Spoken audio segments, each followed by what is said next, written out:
ఓం శ్రీ గణేశాయ నమః. శ్రీ గణేశ పురాణము 22వ అధ్యాయము.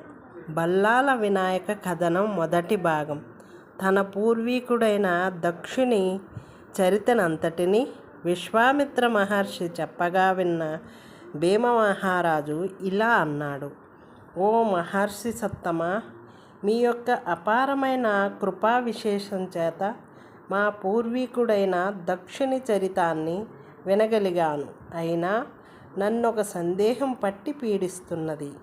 పుట్టుకతోనే మూక బధిర అంధత్వాలను సంతరించుకుని శరీరమంతా రోగాలతో దోషభూయిష్ఠుడై జన్మించిన ఆ దక్షుడు ఏ పూర్వపుణ్యం వలన ఆరోగ్యవంతుడైనాడు?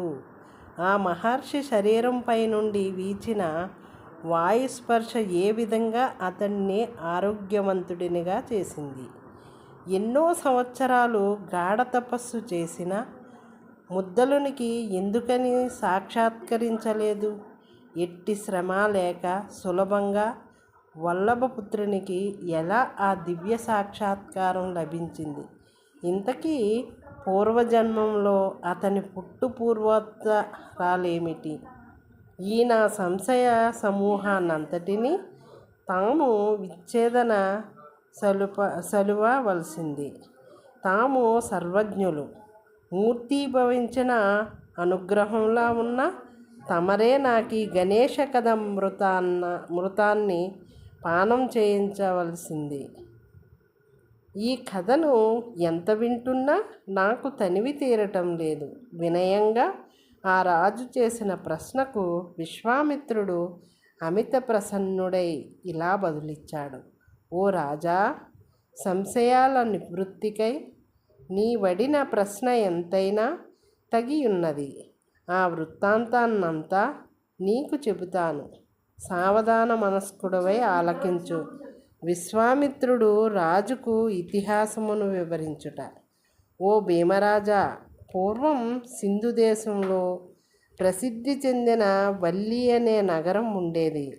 ఆ పట్టణంలో కళ్యాణ సైనికుడు అనే పేరుగల ధనికుడైన వైశ్యుడుండేవాడు.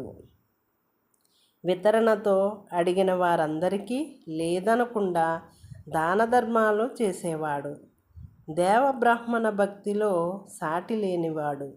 అతనికి ఇందుమతి అన్న పేరుగల సౌందర్యవతియు మహాపతివ్రతియు అయిన భార్య ఉండేది. ఆ దంపతులకు గుణవంతుడు రూపవంతుడు అయిన కుమారుడు జన్మించాడు. యథోచిత సంస్కారములు నిర్వర్తించి పుత్రుని జనన కాలంలో బ్రాహ్మణుల సంప్రీతికై గోవులను రత్నమాణిక్యాలను అనేక దివ్య వస్త్రాలను దానమిచ్చాడు. జ్యోతిష్కులను సంప్రదించి ఆ పిల్లవానికి బల్లాలుడన్న నామకరణం చేశాడు. ఆ పిల్లవాడు కూడా శుక్లపక్ష చంద్రునిలా దినదిన ప్రవర్ధమానుడై ఎదగసాగాడు. బాల్యం నుంచే భగవద్భక్తి అతనికి సహజంగా అలవడింది. పూర్వపుణ్య విశేషం చేత గజాననుని పట్ల అతనికి గాఢ అనురక్తి ఉండేది. ఇలా ఉండగా ఆ బల్లాలుడు తన తోటి బాలకులతో కలిసి ఒకనాడు అడవికెళ్ళాడు. అనేక రకాలైన ఆటలాడి స్నానం చేసి ఒక నునుపైన రాతిని స్థాపించి దానికి ప్రాణప్రతిష్ఠ చేసి శ్రద్ధగా దుర్వాంకురాలతోనూ పువ్వులతోనూ ఆ గణేశుని మూర్తిని భక్తితో పూజించారు. అతని మిత్రులలో కొందరు ధ్యానమగ్నులై గణేశనామాన్ని జపిస్తుంటే మరికొందరు ఆనందంతో నాట్యం చేశారు. మరికొందరు మృదుమధురంగా గానం చేశారు. కొందరు కర్రలతోనూ మామిడి చిగుళ్ళ తోరణాలతోనూ ఆ మూర్తికి ఒక చక్కని మంటపాన్ని ఏర్పాటు చేశారు. ఇలా ఆ బాలకులంతా చక్కని ప్రాకారాన్ని, దేవునికి మంటపాన్ని, ఆలయాన్ని కూడా అత్యంత శ్రద్ధాభక్తులతో నిర్మించారు. ఫలపుష్పాదులను నైవేద్యంగా సమర్పించి ధూపదీపాలతో ఆ మూర్తిని ఆరాధించారు. కొందరు పండితుల వేషంలో వేద పురాణాలను ఉపదేశించి తన్మయులయ్యారు. ఇలా భగవంతునిపై గల భక్తిలో ఆ పిల్లలు అన్నపానాలను సైతం మరిచారు. ఇలా కొన్ని రోజులు గడిచినాయి. ఇలా ఉండగా ఆ పిల్లల తల్లిదండ్రులు ఒకనాడు ఆ కళ్యాణ వైశ్యుని వద్దకు వచ్చి ఎంతో రోషపూరిత వచనాలతో, మీ బల్లాల్ని నివారించు, తనతో పాటు మా పిల్లల్ని భక్తి రక్తి అంటూ పాడు చేస్తున్నాడు. అడవుల్లో తిరుగుతూ వేలకు అన్నపానాదులు కూడా తీసుకోక మా పిల్లలు కృషించిపోయారు. సరిగ్గా వేలకు భోజనానికి కూడా ఇళ్లకు రావటం లేదు. కనుక నీవే నీ కుమారునికి బుద్ధి గరిపి అలా తీసుకెళ్లకుండా నివారించుము. అలా కాకుంటే మేమే వాణ్ణి కట్టివేసి చావమోదుతాం, లేదా రాజుగారికి ఫిర్యాదు చేసి మిమ్మల్ని ఈ గ్రామాన్నించే వెళ్ళగొట్టిస్తాము అంటూ నిష్ఠూరమాడారు.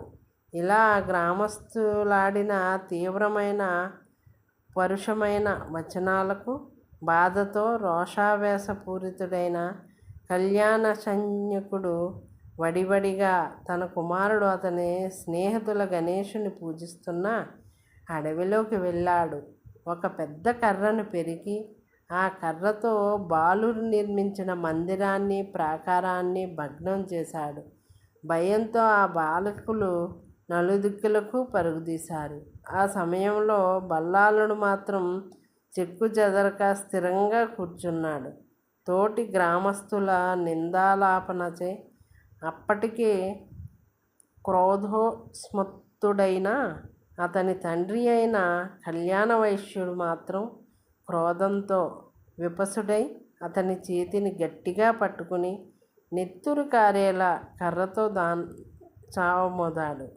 అతని క్రోధాన్ని అంతటితో చల్లారక ఆ బాలునిచే పూజింపబడుతున్న సింధూరవర్ణంలో ఉన్న గజాననుని విగ్రహాన్ని కూడా పెకలించి పారవేచాడు. పాలుగారే అతని లేత శరీరం ఆ రక్తపు రంగులో మూడుగ పువ్వు వర్ణంతో ఎర్రగా మారిపోగా తన కుమారుణ్ణి చెట్టుకి లతలతోనూ తాళ్లతోనూ నిర్దాక్షిణ్యంగా కట్టేసి, ఓరి, నిన్నిప్పుడు నీ దేవుడే రక్షించాలి. అతడే నీ కన్నం పెట్టి నీ ఆకలి తీర్చాల్సింది. చూద్దాం ఏం చేస్తాడో. ఒకవేళ పొరపాటున ఇంటికి వచ్చావా, చచ్చావే అనుకో అంటూ రోషావేశంతో ఆలయాన్ని విగ్రహాన్ని భగ్నం చేసి ఇంటికి పెద్ద పెద్ద అంగళాలతో వెళ్ళిపోయాడు.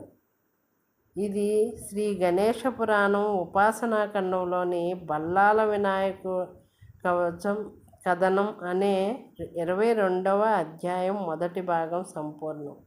జై శ్రీ గణేష్ మహారాజుకి జై.